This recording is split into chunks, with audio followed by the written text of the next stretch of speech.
હવે રણછોડભાઈ, તમે મરચીની અંદર 10 પરણી અર્કનો છંટકાવ કર્યો કે નહીં? બહુ સરસ રીતે કર્યો છે સાહેબ, અને એટલું જબરજસ્ત રિઝલ્ટ મળ્યું છે ને મરચી અને રીંગણી બંનેમાં બરાબર. કે આપણી તબિયત ખુશ થઈ જાય એમ. શું વાત છે? અને તમામ પ્રકારની પેસ્ટિસાઇડ મેં બંધ કરાવી દીધી છે અત્યારે.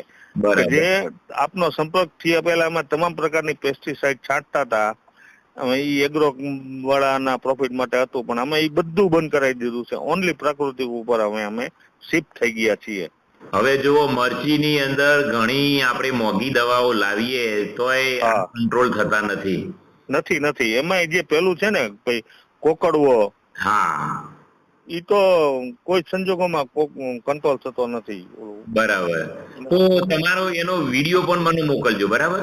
હા, કોકડવો એટલે એને ટૂંટિયું કહી છે અમે. ટૂંટિયું ઈ કોઈ સંજોગોમાં કંટ્રોલ જ નથી થતું એમ. એનો વિકાસ સ્ટોપ થઈ જાય અને એકદમ સ્ટોપ બિલકુલ થઈ જાય. અને મરચા છે ને ઈ આપણે આમ પેલી નજરે ગમે નહીં એવા થાય એમ, પણ આ દવા છાંટી ને એટલે એ બધું જતું રહ્યું સાહેબ. બહુ સરસ. લો, હા, તો બસ તમે આ બીજા ખેડૂતોને પણ કહો અને તમારો એક મને વિડીયો મોકલી આપો, એટલે આપણે સુરેન્દ્રનગર જિલ્લાના લગભગ મારી સાથે 10,000 થી વધારે ખેડૂતો જોડાયેલા છે, એના હું વોટ્સઅપ માધ્યમથી મોકલી દઉં.